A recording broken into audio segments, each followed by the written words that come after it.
할렐루야. 사랑하는 은혜로 가족과 시청자 여러분, 은혜가 있고 부으심이 있고 비어있는 것들이 채워짐이 있고 하나님으로 인하여 감격이 있는 하나님의 축복이 가득한 복된 주일이 되기를 주의 이름으로 축원합니다.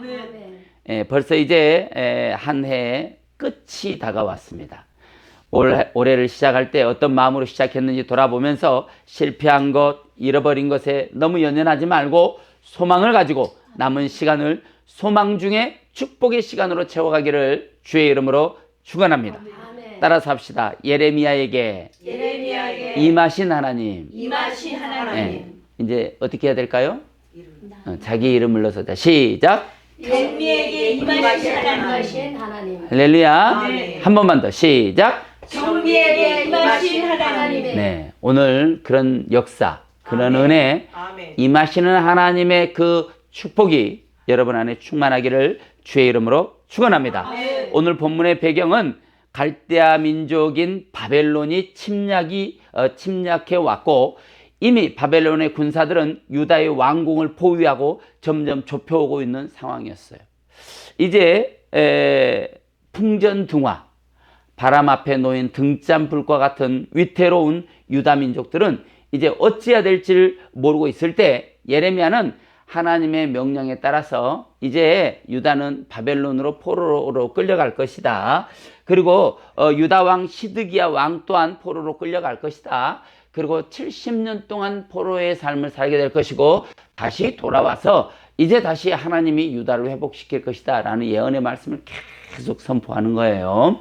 그러니까 유다인들이 저 선지자가 미쳤나?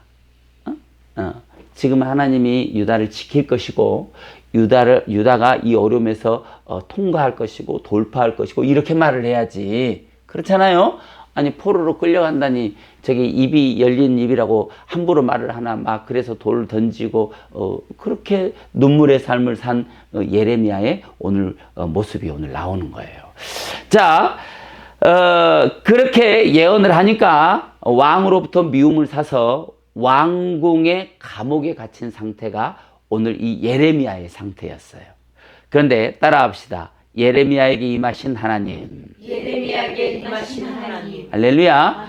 저와 여러분들도 때로는 이렇게 어떤 삶과 환경 속에서 갇혀 있을 때가 있어요. 그런데 그렇게 갇혀 있을 때 누가 오시느냐? 누가 온다고요? 하나님이 오신다. 갇혀 있을 때 하나님이 찾아오시는 거예요. 믿습니까? 그래서 우리가 때로는 이 갇혀 있는 것이 위기가 되고 어려움이 되고 환난이 되지만 이런 환난이 하나님을 만나는 통로가 되고 어려움이 하나님을 만나는 통로가 되는 거예요. 사람은 위기의 순간이 오면 자신이 드러나요. 성격도 드러나고 인성도 드러나고 그런데 신앙도 드러나요. 여러분의 신앙의 점수는 몇 점이나 될까요? 하나님은 여러분의 신앙을 어느 정도 인정해 주실까요? 시험을 통해 여러분 신앙의 점수가 매겨지고 있다는 사실을 기억하고 여러분의 삶에 하나님의 은혜로 채워지기를 주의 이름으로 축원합니다. 오늘 본문에 보니까 32장과 33장에 공통점을 가진 단어들이 등장해요. 공통적인 단어들은 갇혔다라는 단어와 임하셨다라는 단어예요. 자, 32장에도 보니까 예레미야가 아직 시위대 때 갇혀 있을 때에 여호와의 33장이에요. 33장 1절 여호와의 말씀이 그에게 어떻게 두 번째로 임하니라. 자, 32장을 한번 볼까요? 32장 1절. 자, 시작. 유다의 시드기야 왕 열째 곧 느부갓네살 18째 여호와의 말씀이 예레미야에게 임하니라. 자, 여호와의 말씀이 예레미야에게 임했는데 예레미야는 어떤 상태냐면 2절에 그때 바벨론 군대는 예루살렘을 에워싸고 선지자 예레미야는 유다의 왕의 궁중에 있는 시위대들에 어떻게 갇혔다. 자, 갇혔을 때 임한다는 거예요. 믿습니까? 그러니까 여러분이 때로는 실패와 어려움과 두려움과 이런 상황이 와도 그런 상황이 꼭 나쁜 것만은 아니다 이 말이에요. 아멘. 그런 것을 통해서 하나님을 내가 찾을 수만 있고 아멘. 그런 어려움, 위기, 환난을 통해서 내가 하나님을 만날 수 있다면 그 위기와 환난과 두려움과 절망의 그런 모든 안 좋은 상황들이 하나님이 부르시는 음성으로 아멘. 하나님이 부으시는 축복으로 아멘. 변화되는 역사가 일어날 줄로 믿습니다. 아멘. 처음 갇혔을 때 임하신 하나님은 오셔서 하나멜의 땅을 사라는 거예요. 두 번째 임하셨을 때는 그 땅에 축복이 임하고 회복되고 세워지며 번성하게 된다는 약속을 주기 위해서 하나님이 말씀으로 예레미야에게 임한 거예요. 아멘. 우리에게 때로 하나님의 감동이 올 때 신앙 따라서 그 하나님의 감동에 대한 대응하는 행동이 달라져요. 여러분에게 감동이 왔을 때 여러분은 어떤 행동으로 하나님께 보입니까? 하나님이 임하실 때 여러분 붙잡아야 되는 거예요. 아멘. 하나님을 붙잡아야 돼요. 아멘. 인생의 모든 생사화복이 주님께 있다는 사실을 기억해야 돼요. 아멘. 축복의 시간에 붙잡으면 복이 오고 아멘. 그 축복의 때를 놓쳐버리면 복도 놓치는 거예요. 여러분, 하나님이 복 주시고자 할 때 붙잡아야 돼요. 아멘. 아멘. 그런데 놀라운 사실은 하나님이 복 주시고자 할 때는 항상 먼저 어려운 일이 온다는 거예요. 믿습니까? 제가 철야에 이제 원장님하고 기도 인도를 하는데 이번 주는 진짜 정 목사도 그랬지만 저도 너무 힘들었어요. 기도 인도를 하는데 15분 단위로 위기가 오더라고. 15분 될 때까지가 죽을 것 같았어요. 그런데 그 15분을 돌파하고 나니까 좀 괜찮더니 또 30분 될 때까지가 너무 어려운 거예요. 30분이 되니까 발바닥에서 쥐가 나기 시작했어요. 실제로 막 자녀님도 아는데. 왜냐면 그 주간에 너무 일이 많아서 체력이 막 급격하게 떨어져 있는 데다가 수업 때 어려움이 참 많았어요. 그래서 그런 시간을 다 돌파하고 저녁에는 그냥 가서 쉬고 싶더라고. 10분이라도 좀 눕고 싶을 그런 상황에 이제 기도 인도를 하는데 한 45분 되니까 이제 그때부터 막 땀이 나기 시작하는 거예요. 식은땀이 온몸에서 식은땀이 나는 거예요. 그 영하의 날씨에 이 와이셔츠 속옷이 다 젖었어요. 진짜로. 이게 그만하고 내려가고 싶은 거예요. 그런데 내가 오늘은 10시 45분까지 채우겠다고 하나님하고 약속을 하고 시작을 했기 때문에 그 시간을 채우는데 1분이 1시간씩 되는 것 같아, 느낌에. 그렇게 하는데 45분을 딱 약속한 시간이 채워졌을 때 마음의 평안이 쫙 오는 거예요. 그러면서 하나님이 나에게 능력을 부어주시고 있구나를 깨닫게 됐어요. 나하고 상관없는 분들이에요. 그 앞에 있는 분들이 다. 우리 교회 교인도 아니고. 그렇잖아요? 그런데 원장님이 저에게 맡겨놓고 원장님이 또 일을 보러 가셨는데 원장님이 이제 맡겨놓고 가시더라고. 그런데 막 기도하는데 그 뒤에 이제 기도하는 사람들이 다 있는데 그냥 제 패턴대로 가는 거예요. 하나님 그렇게 인도하시더라고. 주여 하자 하면 사람들이 전부 주여하고 부르짖자 그러면 다 부르짖고. 그런데 그게 뭐냐면 영적인 권위예요. 권위. 하나님이 그렇게 힘든 시간을 지나니까 권위가 주어지더라고요. 아멘. 마찬가지예요. 지난주 우리 했잖아요. 하나님 주신 능력을 어떻게 입어요? 내가 기도할 때, 내가 열심히 할 때 능력이 옷이 입혀주는 거예요. 오늘 이 시간도 그런 역사가 일어나기를 주의 이름으로 축원합니다. 하나님의 감동이 오고 하나님의 어려운 속에 나를 가둘 때에 나는 그곳에 갇혀 있지만 하나님이 그때 임한다는 거예요. 아멘. 여러분에게도 이런 역사가 일어나야 돼요. 성경을 볼 때 반복적으로 등장하는 단어나 문장 그리고 형태에 주의해야 돼요. 하나님이 일하시기 전에 자주 일어나는 현상이 있는데 그거는 신자들의 행동을 제한한다는 사실이에요. 아멘. 그러나 믿음의 사람들 주변에 일어나는 제한이나 묶임의 현상들 가운데는 하나님의 특별한 계획과 결과를 돋보이게 하거나 지도자들을 훈련시킬 때 두드러지게 그런 현상이 나타난다는 거예요. 하나님이 나를 제한했는데 내가 하나님을 떠나버리면 기적의 현장을 볼 수 없습니다. 힘들고 어려운 상황이 오더라도 우리는 잘 견디며 하나님의 계획 속으로 들어가야 돼요. 하나님이 나를 지금 훈련시키고 있구나. 이걸 통해 뭔가 나를 돌파할 기회를 주고 있구나를 깨달으셔야 된다는 거예요. 아멘. 하나님의 일하는 시간에 인간적인 부분이 드러나면 축복의 자리에 들어가기가 어렵습니다. 여러분에게 주어질 은혜와 기적의 현장을 반드시 거두기를 주의 이름으로 축복합니다. 아멘. 그런 일들이 있었어요. 누가 어떤 자리에 자리에서 인수인계를 해야 되는데 저는 그게 하나님의 때라고 봐요.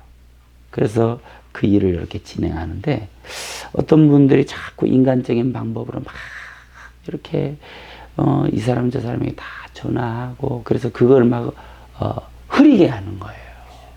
그런데 제 눈에는 그게 어떻게 보이냐면 하나님의 역사를 흐리게 하는구나. 자기들은 그게 지혜로운 줄 아는데 하나님의 지금 일하심을 흐리고 있구나라는 것을 금방 깨달을 수 있었어요. 여러분, 무슨 일이 내게 다가오면 하나님이 지금 뭐라고 하시는가를 들을 수 있어야 돼요. 아멘. 이 일을 통해서 하나님이 지금 뭔가 하고 싶어하는 일이 뭔지를 우리는 깨달아야 한다는 거예요. 그게 내 마음과 내 생각과 내 뜻과는 안 맞아도 하나님의 뜻이 무엇인지를 보고 돌파해야 되는 거예요. 아멘. 하늘 높은 줄 모르고 자기 세상을 살던 모세를 하나님은 광야에 가두는 거예요. 믿습니까? 꿈쟁이 요셉을 감옥에 가둘 때도, 요나를 물속의 뱃속에 사흘에 가두실 때도, 다메섹 도상의 사도 바울을 3년간 아라비아 사막에 가둘 때도 하나님은 그들이 알지 못하는 크고 비밀하고 특별한 계획을 가지고 있었어요. 여러분도 마찬가지예요. 오늘 본문에 등장하는 예레미야도 유다 왕 시드기야 왕궁에 있는 시위대 뜰에 갇혀 있습니다. 오늘 본문을 통해 성경에 등장하는 인물들이 어떤 위험과 고난 중에 갇히게 됐는지, 시위대 뜰은 뭘 상징하는지, 하나님의 제안은 어떤 상황 속에서 일어나는지, 그것이 상징하는 바가 뭐며 이 본문이 나에게 주는 교훈이 무엇인지 말씀을 통해 깨닫게 되기를 주의 이름으로 축원합니다. 아멘. 오늘 시위대 뜰에 갇힌 예레미야, 여기 32장에 보니까 시위대 뜰에 갇혔으니 그랬어요. 갇혔으니 칼라 하야야. 하야. 우리 맨날 듣는 하야. 전두환이 하야 했을 때 그 하야가 아니에요.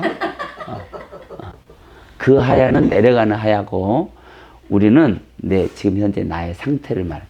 그러니까 예레미야가 시위대 뜰에 갇혔다. 갇힌 상태다 이 말이에요. 아멘. 이게 무슨 뜻인지를 여러분 구분하셔야 돼. 우리가 때로는 잘못해서 감옥에 갔다고 칩시다. 그런데 그게 내가 잘못해서 감옥에 가서 감옥에 갇힌 거예요. 잘못해서 감옥에 갇힌 거잖아요.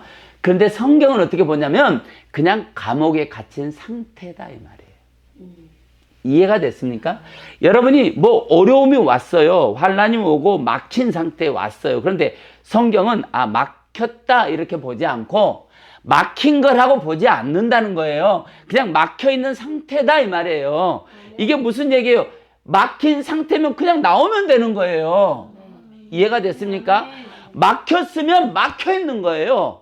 감옥에 갇혀 있으면 갇혀 있는 거예요. 그런데 갇힌 상태다 이 말이에요. 그 갇힌 상태는 나오면 되는 거예요. 여러분의 생각이, 여러분의 마음이, 여러분의 행동이, 여러분의 기억이, 여러분의 어떤 그 마음속에 있는 그 잠재한 것들이 그냥 나오면 되는 거라 이 말이에요. 성경은 그렇게 말합니다. 아멘. 하야는 구약 성경 내내 아주 중요한 단어로 등장하는데 무엇이 되다, 어떤 일이 일어나다, 변화된 어떤 존재의 상태를 표현하는 단어예요. 그러니까 예를 들어서 오늘 이 본문을 풀면 예레미야에게 시위대 뜰에 갇히는 일이 일어난 상태다 이 말이에요. 어떤 일이 일어나서 시위대 뜰에 갇혔어. 그런데 성경은 우리 대한민국의 속된 말로 말하면 재수 없이 갇혔다 이렇게 표현하는 거예요. 왜? 예레미야가 뭐 선동을 했습니까? 예레미야가 사기를 쳤습니까? 감옥에 갇힐 일이 뭐예요? 하나님의 그 뜻, 하나님의 계획, 하나님의 섭리를 선포하다가 지금 시위대 뜰에 갇힌 거잖아요. 지금 그걸 얘기하는 거예요. 지금 여러분들에게는 어떤 일이 일어나고 있습니까? 신체 행동에 제한을 당하고 있습니까? 아니면 진퇴양난에 빠지게 되었습니까? 아니면 직장과 사업이 어려움에 처해 있습니까? 여러분, 뭐가 안 됩니까? 어떤 어려움이 여러분의 자유를 제한하고 헤어나오기 힘들 것 같은 수렁으로 여러분을 끌고 들어가고 있습니까? 예레미야는 여호와의 말씀이 임한 상태였어. 아멘. 하야 말씀이 임했어. 언제? 아멘. 시위대 뜰에 갇혀있는 상태에 있을 때. 아멘. 말씀을 선포하고 하나님의 뜻을 전해야 되는데 시위대 뜰에 갇혀버린 거예요. 혹시 여러분들의 지금 위기는 어디서 온 겁니까? 예레미야처럼 하나님이 기뻐하는 선한 일을 행하다가 어려움이 찾아왔습니까? 하나님이 여러분에게 위기를 주셨다면 예레미야에게 주신 것처럼 위기가 축복으로 전환되는 역사가 일어나기를 주의 이름으로 축원합니다. 아멘. 할렐루야. 아멘. 우리에게 처한 상태는 나갈 수 있어요. 아멘. 갇혀 있는 건 아니에요. 아멘. 하나님은 우리에게 갇혀 있다고 말하지 않아요. 아멘. 갇혀 있는 상태다 이 말이에요. 아멘. 자, 여기 갇혔다, 칼라라고 하는 단어는 제지하다, 보류하다, 갇히다의 의미를 가지고 있어요. 이 단어는 하나님의 일하심을 따라 인간의 본성, 죄의 속성에 대한 제어를 의미하는 단어로 쓰였어요. 그러니까 갇혔다라는 말은 지금 인간의 본성, 죄의 본성 이런 거를 지금 하나님이 가둬놓고 있다 이 말이에요. 다시 말하면 여러분이 무언가에 지금 갇혀 있어요. 그러면 그것은 어떤 그 여러분의 본성에 대한 변화를 하나님이 계획하기 위해서 가뒀다 이 말이에요. 예를 들면 모세를 광야에 가뒀어. 왕자로 잘 살고 있는 모세를 광야에 가둔 거예요.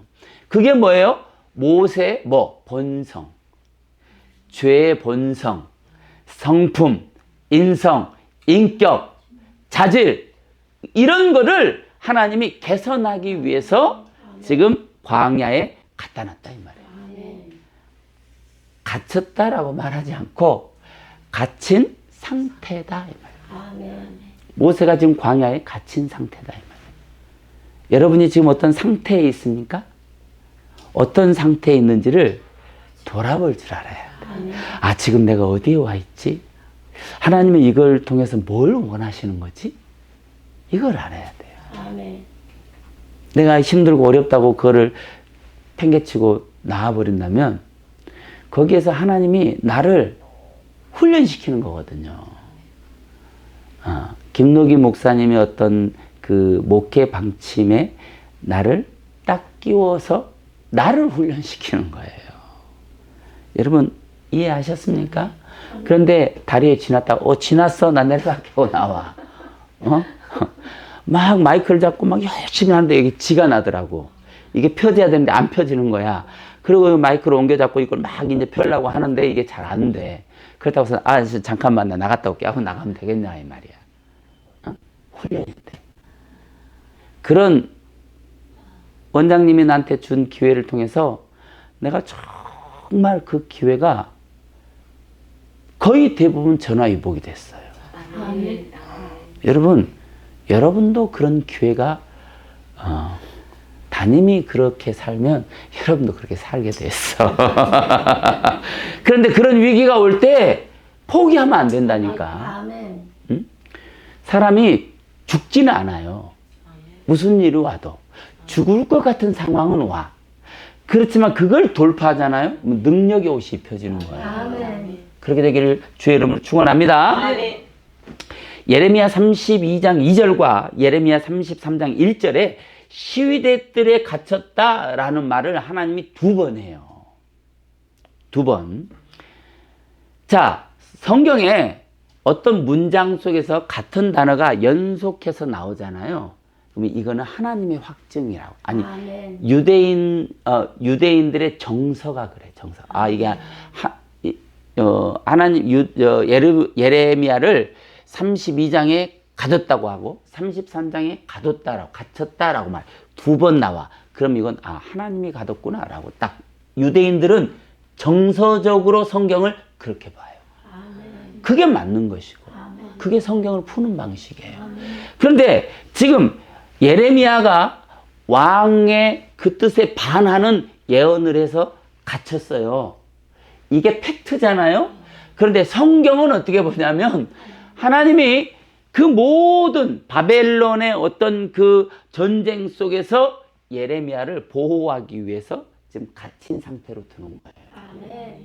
두 번째는 자, 하나님의 뜻은 뭐예요? 전쟁하지 말고 포로로 끌려가 이 말이에요. 그런데 전쟁을 하면 어떻게 돼요? 사람이 죽게 돼 있잖아요. 그러니까 하나님은 예레미야를 통해 전쟁을 안 하고 포로로 끌려가서 하나님의 뜻대로 훈련받고 70년 만에 다시 돌아와서 다시 번성한 유대를 회복하는 것이 하나님의 계획이에요. 그런데 그들이 말을 안 듣잖아요. 그러면 어떻게 해요? 전쟁하게 해. 네. 그래서 어떻게 해요? 죽게 하는 거예요. 사망에 이르게 하는 거예요. 심판을 준다 이 말이에요. 무슨 얘기인지 알겠죠? 자, 그 상황에서 심판을 주려면 어떻게 해야 돼요? 유대인들에게 심판을 주려면 어떻게 해야 돼요? 당연히 예레미야를 가둬야지, 시위대들에다가. 이해가 됐습니까? 네. 여러분 이해하셔야 돼요. 왜냐하면 하나님의 뜻이 선포됐는데 그 뜻에 반하는 길로 자꾸 가잖아요. 그럼 하나님이 심판의 자리에 내버려둬요. 심판을 당하게 한다 이 말이에요. 예레미야가 선포했을 때 예레미야의 말을 수용하고 아 저게 하나님 말씀이구나 무릎 꿇고 회개하고 통곡하고 돌아오면 이게 풀어질 수도 있어. 그런데 그렇게 안 하잖아요. 그러니까 하나님이 유대인들을 심판의 자리로 끌고 가는 거예요. 그 심판의 자리로 끌고 가기 위해서 첫 번째 행하신 게 뭐예요? 예레미야를 시위대 뜰에 가두는 거예요. 이게 하나님의 계획인 거예요. 여러분 잘 아셔야 돼요. 교회 안에도 이런 일들이 참 많이 있어요. 하나님이 그 교회에서 아 여기가 내 교회고 하나님이 보낸 교회야 라고 결정이 되면 거기서 당연히 시험이 와요 안 와요? 온다니까. 그런데 그 시험이 교회 자체에 시험이 와도 하나님의 은혜가 해결이 안 되는 교회에 있으면 문제가 되지. 그런데 이 교회는 정말 생명이 있고 은혜가 있고 꿈이 있고 비전이 있어. 그런데 그 교회 가운데 그런 상황 속에서 어떤 시험이 오고 훈련이 오면 어떻게 해야 돼요? 돌파해야 되는 거예요. 아멘. 견뎌야 되는 거예요. 왜? 사단은 어디에 많이 있어요? 교회 밖에 많이 있을까요? 교회 안에 있나요? 교회 밖에는 필요 없어 사단이. 가만 내버려둬도 지들끼리 잘 알아서 그 길로 가요. 근데 교회 안에는 여기는 합심해서 기도하고 찬양하고 예배하고 이런 거를 못 봐 사단은. 그러니까 교회에 집중하는 거예요. 그래서 저는 아침마다 저기서 기도할 때 하나님 힘센 천사를 보내줘서 우리 예배가 온전히 보호받게 해달라고 막 간절히 기도해요. 아멘. 네, 우리 예배도 당연히 공격하러 오거든요. 그때 우리가 든든한 천사들이 지키고 있으면 우리는 보호받는 거예요. 믿습니까? 다시 말해서 이스라엘의 죄에 대한 심판이라는 하나님의 특별한 계획이 시행될 때 인간의 방법으로 해결하지 말라는 거예요. 뭔가 하나님의 일하심의 때가 딱 왔을 때 인간의 방법으로 이걸 해결하려고 하잖아요. 그럼 그 순간 그냥 죄의 구렁텅이로 다 빠지는 거예요. 멸망의 자리로 빠지는 거예요. 제가 정말 아름다운 방법으로 뭔가 일을 해결하기 위해서 딱 이렇게 나섰는데 어떤 분들이 그걸 인간적인 방법으로 해결을 하려고 했어요. 그런데 그게 눈에 보이기에는 그분들이 한 것처럼 됐어. 실제로. 그런데 결과는 처참해요. 결과는. 그걸 아셔야 돼.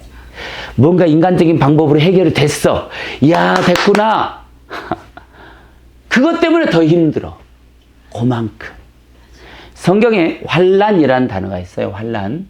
환난이 있고 고난이 있고 어려움이 있고 이런 역경이 있고 그러잖아요. 그 단어의 의미들이 다 있어요. 이 환난이라는 단어는 뭐냐면 내가 신앙을 지키기 위해서 잘라내야 되는 것들이 있어요. 예를 들면은 아브라함이 갈대아 우리에 있다가 하나님이 떠나 해서 떠나잖아요. 그럴 때 아버지의 재산이 어마어마한 거부예요. 아버지 데라. 그런데 데라의 재산, 그때 당시 지금 돈으로 환산하면 500억 정도 재산가라고 그래요. 역사적인 사람 따져보면 하나님 내가 어차피 길 가는 거 뭐 저거 누구 주겠습니다. 10%만 떼어가지고 내가 갈 때 여비로 쓰겠습니다 하고 그 10%를 떼어가잖아요. 그럼 가는 동안 하나님 어떻게 해야 돼요? 잘라내야 돼. 이해가 되셨어요? 네. 내가 믿음으로 하나님 명령 따라서 가라고 가면 되는 건데 거기에 것을 같이 들고 와. 그러면은 500억 중에 50억을 띄어서 왔다고 칩시다. 그럼 이거에 붙어서 관련된 것까지 한 100억을 잘라내야 돼. 이익이야 손해야? 손해. 이게 환난이야 환난. 무슨 얘기인지 알겠어요? 그래서 계시록에 환난이라는 단어가 참 많이 나와. 사람의 욕심이 하나님과의 반대되는 거예요. 그러니까 우리에게 뭐가 오는 거예요? 환난이 오는 거예요. 환난이. 믿음과 관련돼 있는 거예요. 멸망하고는 상관없는 단어예요. 믿음의 사람들에 대한 이야기를 하는 거니까. 이해가 되셨습니까? 자, 그래서 우리는 뭔가 일이 왔을 때에 하나님의 방법으로 해결을 해야 된다는 거예요. 믿습니까? 여러분, 꿈쟁이 요셉으로 인해서 형통하던 보디발 가문에 이제 더 이상 하나님의 자비하심이 보류되었다고 성경이 말해요. 꿈쟁이 요셉 때문에 그 가문이 복을 받았다는 거예요. 모세가 애굽 왕이 되어서 바로의 자리에 있을 때 출애굽 해봐요. 얼마나 쉬울까? 그냥 데리고 나가면 되잖아요. 그렇잖아. 그런데 하지만 출애굽이 혈기왕성한 모세의 방법이 아닌 하나님의 방법으로 이루어져야 되기 때문에 하나님이 모세를 광야에 가두고 그 속에서 훈련시켜서 모세의 능력, 세상적인 힘과 번세 그런 걸로 하는 게 아니라 하나님의 일은 하나님의 방법으로 한다는 것을 가르쳐주기 위해서 광야로 보내는 거예요. 요나가 아수르를 구원하실 하나님의 계획에 반항하니까 하나님은 사랑하는 요나를 물속에 뱃속에 가둡니다. 하나님의 자비가 아수르에 임해야 되기 때문입니다. 그러나 보십시오. 꿈쟁이 요셉도 모세도 요나도 예레미야도 사도 바울도 이 시대를 살아가는 저와 여러분들에게도 갇힘의 시간은 놀라운 기적을 예비하고 있다는 사실. 하나님을 만나는 시간이고 자기 죄의 본성이 중단되고 하나님의 자비하심이 나타나는 시간이 갇힌 시간이에요. 믿으시길 바랍니다. 지금 여러분은 어디에 갇혀 있습니까? 여러분은 어디에 갇히고 싶습니까? 저는 한동안 그랬어요. 이 돈다발에 한번 갇혀봤으면 좋겠다. 제가 일이 막 너무너무 힘이 들어요. 그래서 이 일을, 하나님 이 일을 좀 벗어나게 해달라고 지금 몇 년째 기도하고 있으니까 이제 응답할 때가 됐어요. 아니, 실제로 때가 된 것 같아요. 왜냐하면 새벽에 기도하면 기도가 달라요. 지금 기도의 내용이.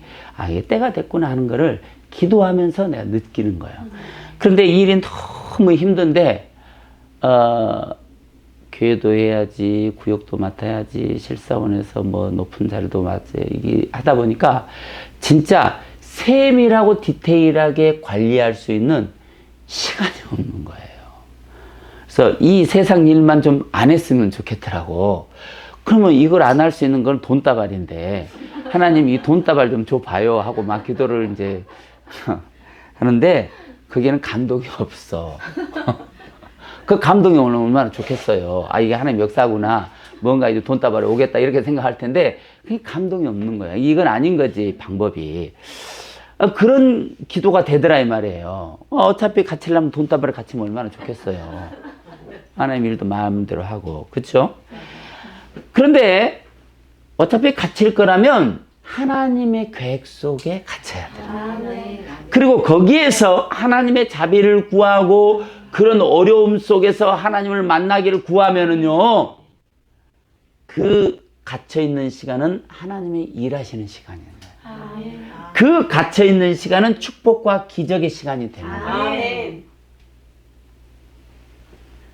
지금 이 설교가 어려울 수도 있고 쉬울 수도 있어요. 쉬운 사람들은 광야의 삶을 살아온 사람들이고, 이 설교가 어려운 사람은 광야가 뭔지를 모르는 사람이에요.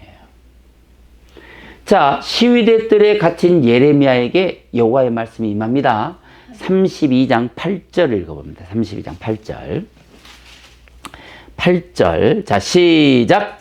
여호와의 말씀과 같이 나의 숙부의 아들 하나멜이 시대 뜰 안에 나에게 와서 이르되 청하노니 너는 베냐민 땅 아나벨에 있는 나의 밭을 사라. 기업의 상속권이 내게 있고 물을 권리가 내게 있으니 너를 위하여 사라 하는지라. 내가 이것이 여호와의 말씀인 줄 알았으므로. 사촌이 왔어. 사촌이 하나멜인데, 하나멜이 와가지고 야, 너 내 땅 좀 사라고 얘기하는 거예요. 그러니까 이게 세상 어떤 환경으로 보면 미친 거예요. 지금 전쟁이 터져가지고 지금 바벨론이 이 성을 다 에워싸고 있는데 그 땅 사서 뭐해? 그 땅 사서 뭐하냐고. 그런데 누가? 하나님이 사라는 거예요. 예레미야에게 임한 하나님의 말씀은 놀랍게도 시위대 뜰에 갇힌 그에게 베냐민의 성읍 아나돗에 있는 하나멜의 땅을 사라는 거예요. 그렇지만 이 말씀은 에스겔 36장에 또 다시 등장해요. 포로로 잡혀간 유다이지만 전쟁과 기근으로 황폐해진 그 땅, 이 땅에 포로에서 유다가 돌아오면 사람이 넘치고 번성한 도시로 탈바꿈된다.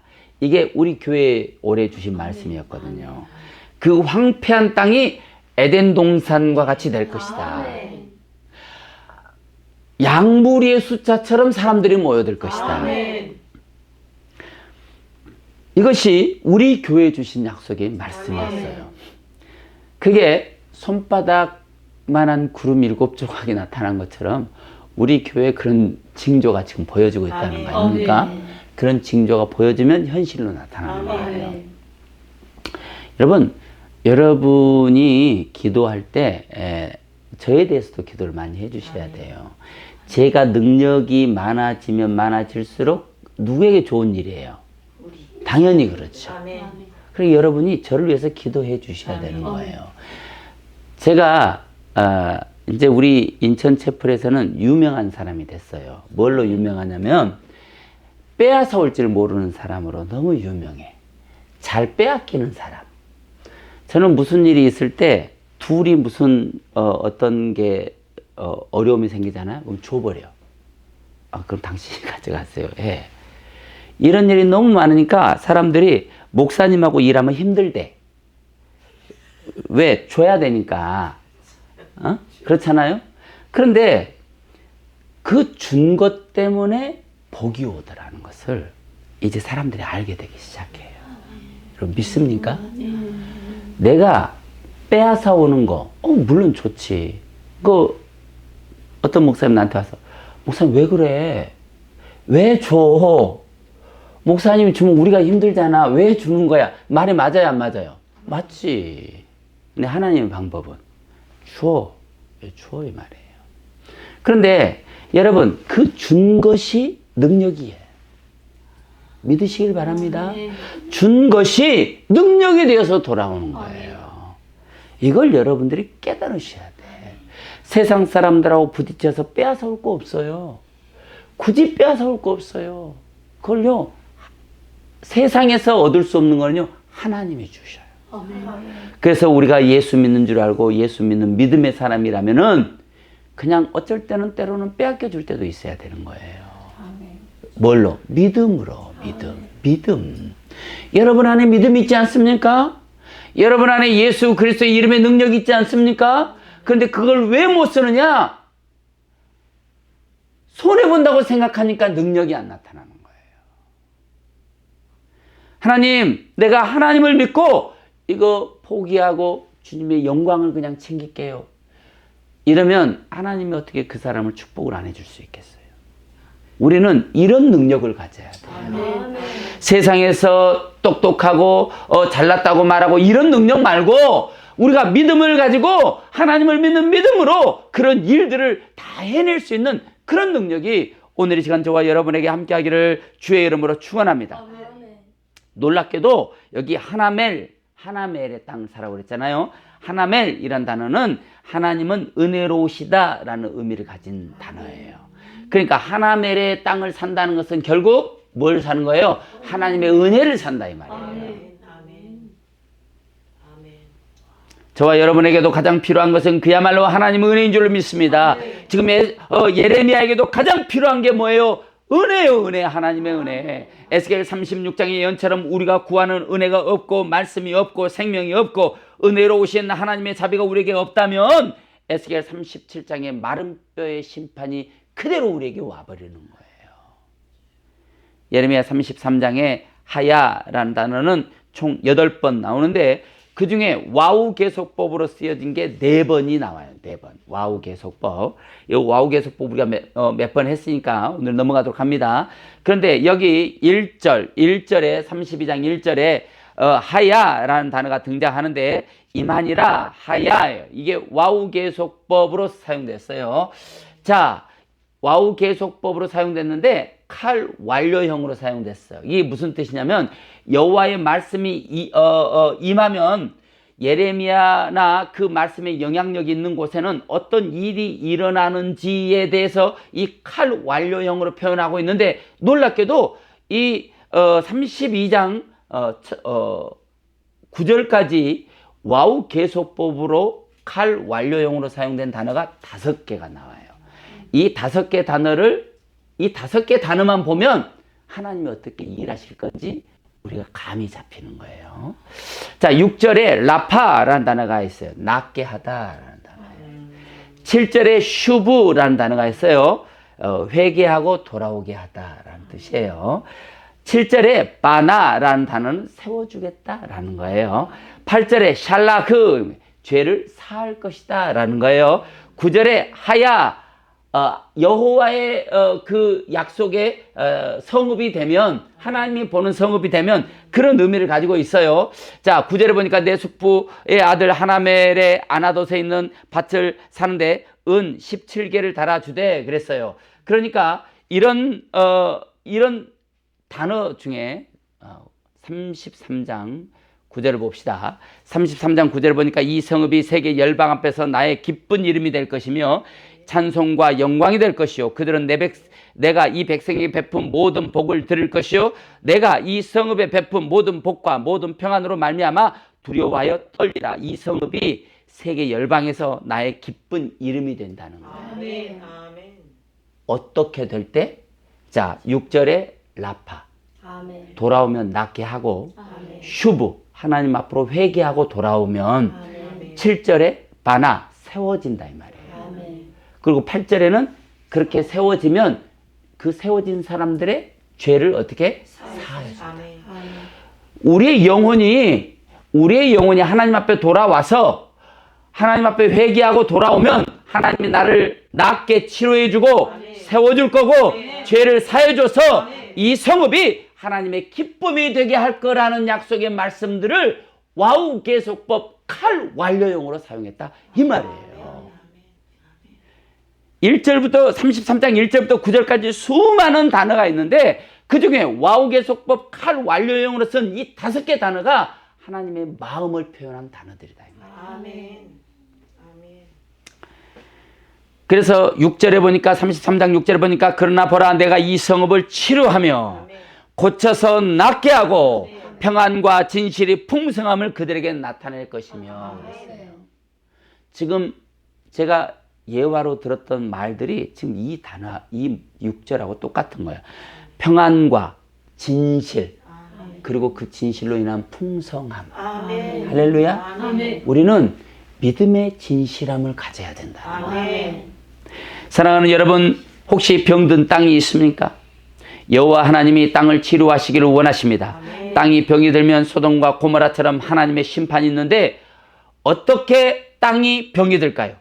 에스겔 36장 16절에서 20절에 보니까 또 여호와의 말씀이 또 내게 임하여 가라사대 인자야 이스라엘 족속이 그 고토에 거할 때 그 행위로 그 땅을 더럽혔나니 뭘로?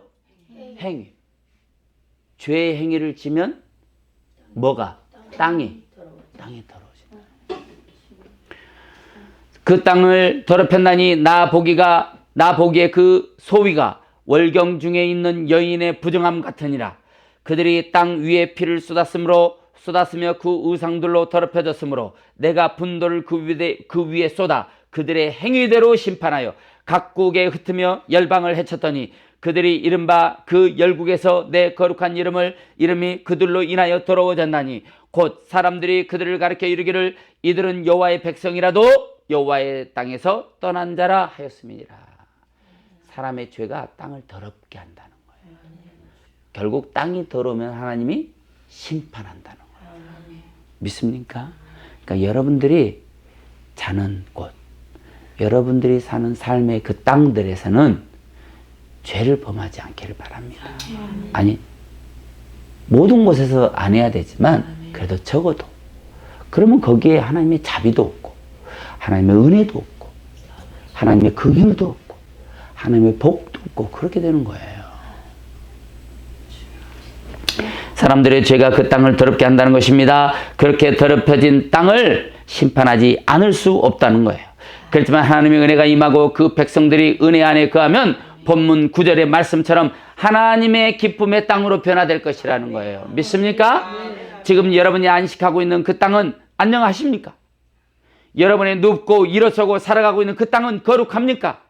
마지막 날에 하나님은 여러분의 그 땅도 판단하실 것이기 때문에 우리의 삶을 하나님 보시기에 거룩하도록 돌아보는 은혜가 있기를 주의 이름으로 축원합니다. 할렐루야. 여러분, 하나님이 보고 계셔. 여러분의 죄로 땅이 더럽혀진다면 하나님이 판단을 하지 않을 수가 없게 되는 거예요. 그러면 또 지금 유다처럼 바벨론의 포로로 끌려가는 시대가 또 와요. 성경이 늘 죄지면 포로로 끌려가게 하고 회개하면 돌아오게 하고 그래서 또 하나님 앞에 가까이 있으면 또 축복을 주고 그러다가 또 축복이 과하면 또 죄를 짓고 죄지면 또 포로로 끌려가고 이런 일이 계속 구약에서는 다람쥐 쳇바퀴처럼 일어나요. 어떻게 우리는 모를 수가 있냐 이 말이지. 우리가 하나님 앞에 돌아와야 돼요. 아멘. 여러분 마음으로 돌아오고 생각으로 돌아와서 하나님이 보시기에 거룩한 그런 땅을 여러분의 삶의 땅을 여러분 만들어가야 돼요. 아멘. 하나하나 만들어가는 거예요. 아멘. 내가 손해보는 거, 내가 실패처럼 여기는 거 거기에 하나님이 있다면 우리는 그 자리로 들어갈 수 있어야 돼요. 아멘. 믿습니까? 모든 것은 하나님 손에 있어요. 보상은 하나님이 해주는 거고요. 축복도 하나님이 주는 거예요. 기름 부음도 하나님이 주시는 겁니다. 예레미야가 산 땅은 하나멜에 있는 그 땅이에요. 여기 하나멜의 그 땅을 은 17세겔을 주고 샀습니다. 여기 예레미야가 산 그 은 17세겔은 성경에 은이라고 나오면 금은동의 은을 얘기하는 거예요. 그 은은 생명값이라고 말해요. 생명값. 그래서 가룟 유다가 예수님을 팔 때 얼마에 팔았어요? 은 30. 은 30이 생명값이에요. 유대인들의 전통에 따르면 누군가가 사람을 죽게 했어요. 그럼 모세의 율법에 따라 그 생명값을 지불해야 돼요. 그때 지불한 생명값이 은 30이에요. 그러니까 그 생명값에 예수님이 팔려간 거예요. 하찮은 우리 인간의 그 한 생명값 은 30에 예수님이 팔려서 십자가에 달려 돌아가신 거죠. 오늘 이 은 17세겔에 하나멜에 있는 그 땅을 산 거예요. 여러분 예레미야가 산 그 땅은 은 17세겔이지만 은 17세겔 그 예레미야가 가지고 있는 그 생명의 전부 생명값 삶과 인생의 값을 주고 은혜의 땅을 산 거예요. 오늘 우리가 예레미야를 통해 봐야 되는 것은 은 17세겔이 아니라 예레미야가 주었던 그 삶과 인생의 그 값을 주고 하나님의 은혜를 샀다는 거예요. 아멘. 하나님이 이걸 지금 저와 여러분들에게 말하고 있어요. 아멘. 여러분 혹시 갇혀 있습니까? 어려움이 오고 두려움이 오고 환난이 왔습니까? 은혜를 사셔야 돼요. 아멘. 은혜 자리에 가야 돼. 아멘. 하나님의 은혜를 받아야 사는 거예요. 아멘. 은혜를 받아야 지금 이 갇힌 상태에서 돌파할 수 있는 거예요. 여러분의 인생과 능력의 형통의 복이 어디서 오느냐? 하나님의 은혜를 받는 데서부터 온다는 사실이에요. 할렐루야. 믿습니까? 아멘. 이제 말씀을 정리하면 성도가 피땀 흘린 헌신, 기도, 찬양, 예배, 전도, 예물, 이웃을 돌보고 교회를 돌보고 성도를 돌보고 주의 종들을 돌보고 그런 것들이 주의 이름으로 드려질 때 그게 바로 하나님의 나라의 땅을 산다는 거예요. 아멘. 믿습니까? 그게요, 땅을 사는 행위. 여러분 믿어주시길 주의 이름으로 축복합니다. 하나님은 소망 없는 예레미야에게 하나멜의 땅, 소망의 땅을 사라고 명령하셨어요. 너를 위하여 살아 라고 하셨어요. 그것은 내게 물을 권리가 있다고 약속하셨습니다. 내가 은혜의 땅을 사지 않으면 다음 사람으로 패스된다는 거예요. 하나님이 이 하나멜의 땅을 사라라고 말하고 33장에서는 19절, 32장 19절 이 후반에서는 뭐라고 얘기하냐면 은혜를 사면 하나님의 구원이 있고 은혜를 사지 않으면 하나님의 심판이 온다고 말을 해요. 똑같이 하나멜의 땅을 사도 어떤 사람이 하나멜의 땅을 사든지 두 가지가 오는 거예요. 은혜 안에 있으면 하나님의 축복이 오고 은혜를 벗어나면 하나님의 심판이 온다는 거예요. 저는 여러분들이 은혜를 사고 아멘. 축복이 오고 아멘. 은혜를 사고 아멘. 긍휼이 오고 아멘. 은혜를 사고 하나님의 자비가 여러분의 인생과 삶을 가득 덮기를 주의 이름으로 축복합니다. 아멘. 여러분이 기업을 물으시기를 축복합니다. 은혜를 사시기를 바랍니다. 그것은 빼앗기는 것 같아 보여도 사는 것입니다. 그리고 증서를 써서 봉인하고 많은 증인을 세우고 그 증서를 바룩에게 붙이며 이런 일들이 왜 필요한가? 반드시 하나님이 약속을 지켜주겠다는 거예요. 믿습니까? 사랑하는 은혜로 가족과 시청자 여러분, 하나님 앞에서 어떤 권리를 가지고 있습니까? 여러분의 땅은 안녕합니까? 오늘 또 밭을 사시기를 바랍니다. 여러분의 땅을 넓혀 가시길 바랍니다. 은혜의 땅, 하나멜의 땅을 사시길 바랍니다. 그리고 그 땅이 복을 받아서 하나님의 기쁨이요, 찬송과 영광이요, 평강으로 여러분의 인생과 삶의 기름 부음과 은혜와 축복의 역사들이 넘쳐나기를 주의 이름으로 축원합니다. 우리 시간 기도할 때 하나님 나에게 말씀하십시오. 하나님 나에게 예레미야에게 명령하신 것처럼 하나멜의 땅을 사라고 말씀하십시오. 하나님 제가 그 땅을 사겠습니다. 오늘 이 예배가 그 땅을 사는 것이 되게 하여 주시고 하늘 문을 여는 것이 되게 하여 주시고 축복의 문을 여는 것이 되게 하여 주시고 우리 안에 감사의 제목이 넘쳐나게 하여 주시고 우리가 하나님이 주신 것들로 인하여 우리의 삶이 풍요롭고 우리 주변의 모든 이들에게 우리 풍요가 흘러 넘쳐나게 해 주시옵소서. 우리가 이 제목을 놓고 주여 한번 간절하게 부르고 우리 통성으로 기도합니다. 주여! 이리리 아라바라바르바라바라바르바라바라바라바라바라바라바라바라바 샤라바 캄바라바라바르바라바라바라바라바라바라바 오레리 아라바라바르바라바라바라바라바라바라바라바라바라바라바라바라